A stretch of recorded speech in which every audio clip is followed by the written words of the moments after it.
ಮೊದಲನೇದಾಗಿ ಎಲ್ಲರಿಗೂ ನಮಸ್ಕಾರ. ವಿನಯ್ ಗುರುಜಿ ನಮಸ್ತೆ. Thank you Prajwana. Rising star ಅಂತ ನಿಮ್ಮ ಕಡೆಯಿಂದ ಹೇಳ್ಸಿ ತುಂಬ ಖುಷಿ ಆಯಿತು. ಯಾಕಂತಂದರೆ ಪ್ರಜ್ವಣನ ನಾನು ತುಂಬ ಅಡ್ಮೈರ್ ಮಾಡ್ತಿದ್ದೆ. ಆ ಒಂದು ರಿಯಾಲಿಟಿ ಶೋ ಅಲ್ಲಿ ತುಂಬ ಎನ್ಕರೇಜ್ ಮಾಡ್ತಾಯಿದ್ರು. ಡ್ಯಾನ್ಸ್ ಮಾಡುವಾಗ ಡ್ಯಾನ್ಸ್ ಶೋ ಮಾಡ್ತಾ ಇದ್ದಿದ್ದು. Not a great dancer.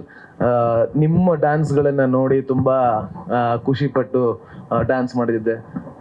ಅವಕಾಶ ಸಿಕ್ಕಿದ್ರೆ ಈ ಮಾತು ಮುಗಿದ ನಂತರ ನಿಮ್ಮ ಜೊತೆ ಒಂದು ಸ್ಟೆಪ್ ಹಾಕ್ಬೋದಾ? We would love to see that. And thank you Guru sir. Thank you ಯಾಕೆ ಅಂತಂದರೆ ಅಂದರೆ ಥ್ಯಾಂಕ್ಸ್ ಒಂದು ಟೈಟಲ್ ನನ್ನ ಹೆಸರು ಜೊತೆ ಕೊಟ್ಟಿದ್ದಕ್ಕೆ. ಮತ್ತು ನಂಗೆ ಸ್ವಲ್ಪ ಜಾಸ್ತಿ ಭಾರ ಹಾಕ್ಬಿಟ್ಟಿದ್ದೀರಿ ಹೆಗಲ ಮೇಲೆ ಇವಾಗ ಒಂದು ಟೈಟಲ್ ಕೊಟ್ಬಿಟ್ಟು. ರಾಮರಸ ನನಗೆ ತುಂಬ ತುಂಬ ಸ್ಪೆಷಲ್ ಆದಂಥ ಒಂದು ಸಿನಿಮಾ. ಯಾಕಂತಂದರೆ ಬಿಗ್ ಬಾಸಿಂದ ಬಂದ ಮೇಲೆ ಆ್ಯಕ್ಚುಲಿ ಜನಗಳು ಒಂದು ಜವಾಬ್ದಾರಿ ಕೊಟ್ಟಿದ್ರು ನನಗೆ.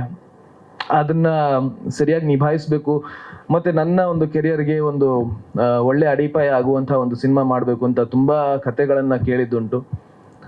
ಅದು ಎಲ್ಲದರಲ್ಲೂ ವಿಭಿನ್ನ ಅಂತ ಅನಿಸಿದ್ದು ನನಗೆ ರಾಮರಸ. ಪಾತ್ರ ವಿಭಿನ್ನವಾಗಿದೆ, ಕತೆ ವಿಭಿನ್ನವಾಗಿದೆ.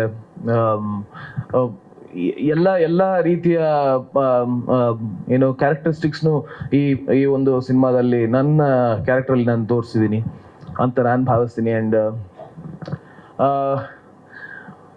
ತುಂಬ ಇದೆ ಆ್ಯಕ್ಚುಲಿ ನನ್ನ ಪಾತ್ರದ ಬಗ್ಗೆ ಹೇಳೋಕ್ಕೆ, ಸಿನಿಮಾದ ಬಗ್ಗೆ ಹೇಳೋದಕ್ಕೆ. ಮತ್ತಷ್ಟು ವೇದಿಕೆಗಳು ಸಿನಿಮಾ ರಿಲೀಸ್ ಟೈಮಲ್ಲಿ ಆಗುತ್ತೆ. ಅದಲ್ಲದೆ ಇವತ್ತಿನ ಸ್ಪೆಷಲ್ ಬಂದ್ಬಿಟ್ಟು ಕ್ಯಾರೆಕ್ಟರ್ ರಿವೀಲ್ ಪ್ರಜ್ವಲ್ ಅಣ್ಣಂದು. ಆ್ಯಕ್ಚುಲಿ ನಾನು ಅವ್ರಿಗೆ ಥ್ಯಾಂಕ್ಸ್ ಹೇಳಬೇಕು. ಯಾಕಂತಂದರೆ ಆಲ್ಮೋಸ್ಟ್ ಅವರ ಕೆರಿಯರ್ ಸ್ಟಾರ್ಟ್ ಅಂದರೆ 20 ವರ್ಷ ಆಗ್ತಾ ಬಂತು ಅವರು ಸಿಕ್ಸರ್ ಸಿನಿಮಾಯಿಂದ. ಇವತ್ತಿಗೆ ನಾನು ನಾಯಕ ನಟನಾಗಿ ಮಾಡ್ತಿರುವಂಥ ಒಂದು ಸಿನಿಮಾದಲ್ಲಿ ಅವರ ಒಂದು ಕ್ಯಾಮಿಯೋ ಆಗಿ ಒಂದು ಬಹಳ ಮೇಜರ್ ಕ್ಯಾರೆಕ್ಟರ್ ಮಾಡ್ತಿರೋವಂಥದ್ದು.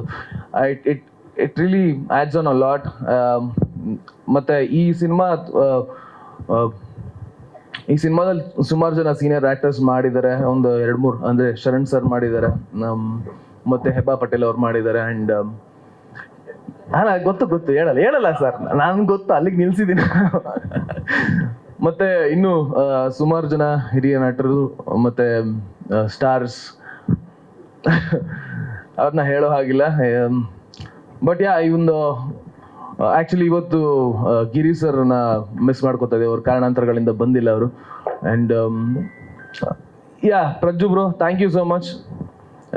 ಈ ಒಂದು ಆಪರ್ಚುನಿಟಿ ನಿಮ್ಮ ಜೊತೆ ಈ ಒಂದು ಸಿನಿಮಾ ನನ್ನ ತೆರೆ ಹಂಚ್ಕೊಳ್ಳೋದಕ್ಕೆ ಅವಕಾಶ ಕೊಟ್ಟಿದ್ದಕ್ಕೆ. ಆ್ಯಂಡ್ ಅವರು ಒಂದು ಸಿನಿಮಾ ಶೂಟಿಂಗಲ್ಲಿ ಅವರು ಎಷ್ಟು ಪ್ರೊಫೆಷನಲ್ ಅಂತಂದರೆ ಅವ್ರ ಜೊತೆ ಆ್ಯಕ್ಚುಲಿ ಡ್ಯಾನ್ಸ್ ಕೂಡ ಮಾಡಿದ್ವಿ ಒಂದು ಸ್ಮಾಲ್ ಬಿಟ್ಟಲ್ಲಿ. ಅವ್ರ ಶೂಟಿಂಗ್ ಬಂದಿದ್ದು, ಅವ್ರ ಕೆಲಸ ಯಾವಾಗ ಮುಗೀತು ಅವ್ರ ಪಾಡಿಗೆ ಅವರು use to finish and go. And there is so much to learn from you. And congratulations bro, state award ತಗೊಂಡಿದ್ದಕ್ಕೆ. And lot more to come. Anything else? ಇನ್ನು ಅಲ್ಲ, ಗುರು ಸರ್ದು ಒಂದು ಕಂಪ್ಲೇಂಟ್ ಇದೆ ಆ್ಯಕ್ಚುಲಿ, ನೀವು ಜಾಸ್ತಿ ಮಾತಾಡಲ್ಲ ಅಂತ. ಇಲ್ಲ ಸರ್, ನಾನು ಆ್ಯಕ್ಚುಲಿ ಇನ್ನು ಎಲ್ಲ ಲಾಸ್ಟ್ಗೆ ಇಟ್ಕೊಂಡಿದ್ದೀನಿ ರಿಲೀಸ್ ಇವೆಂಟ್ಗೆ, ಅವಾಗೆಲ್ಲ ಮಾತಾಡ್ತೀನಿ. ಅಲ್ಲ ಗುರು ಸರ್ ಬಗ್ಗೆ ಒಂದೆರಡು ಮಾತು ಸರ್. ಈ ಸಿನಿಮಾಗೆ ಆ್ಯಕ್ಚುಲಿ ನಾನು ಯೋಚನೆ ಮಾಡಿದ್ದು, ಗುರು ಸರ್ಗೆ ಫಸ್ಟು ನಾವು ಕತೆ ಕೇಳಿದಾಗಲೇ ಒಂದು ಮಾತು ಕೇಳಿದೆ, ದಟ್ ಏನು ಬಜೆಟಲ್ಲಿ ಮಾಡ್ತಿರಬಹುದು ಅಂತ. ಬಜೆಟ್ ಎಲ್ಲ ನಾವು ಮಾಡ್ತೀವಿ, ನೀವು ತಲೆ ಕೆಡ್ಸ್ಕೊಬೇಡಿ ಅಂತ ಸ್ಟಾರ್ಟಿಂಗಲ್ಲಿ ಹೇಳಿದರು. ನನಗೆ ಅವಾಗ ಅನಿಸಿತ್ತು ಏನು ಮಾಡ್ತಿರ್ಬೋದು ಅಂತ. ಬಟ್ ಹೋಗ್ತಾ ನಾನು ಜೊತೆಗೆ ಟ್ರಾವೆಲ್ ಮಾಡ್ತಾ ನನಗೆ ಗೊತ್ತಾಯಿತು ಈ ಸಿನಿಮಾ ಒಂದು ದೊಡ್ಡ ಬಜೆಟ್ ಸಿನಿಮಾ ಆಗ್ತಾ ಹೋಯಿತು. ಅಂದರೆ ಒಂದು ಕ್ರಿಯೇಟಿವ್ ಇಂಪ್ರೂವ್ಮೆಂಟ್, ಕ್ರಿಯೇಟಿವ್ ಇನ್ವಾಲ್ವ್ಮೆಂಟ್, ಈ ಎಲ್ಲವೂ ಗುರು ದೇಶಪಾಂಡೆ ಸರ್ಗೆ ನಾವು ಹ್ಯಾಟ್ಸ್ ಆಫ್ ಹೇಳಬೇಕು. ಆ್ಯಂಡ್ ನಾನು ಅದನ್ನು ನೋಡ್ತಾ ಇದ್ದೀನಿ, ಈ ಸಿನಿಮಾನ ತೆರೆ ಮೇಲೆ ತರೋದಕ್ಕೆ ಅವರು ಆಗ್ತಿರುವಂಥ ಎಫರ್ಟ್ಸ್ ತುಂಬ ನೋಡ್ತಾ ಇದ್ದೀನಿ. And I appreciate sir. Thank you so much ಈ ಒಂದು ಅವಕಾಶ, ಈ ಒಂದು ಸಿನಿಮಾ ನಮಗೋಸ್ಕರ ಮಾಡ್ತಿರೋದಕ್ಕೆ. And lot more to come. Thank you.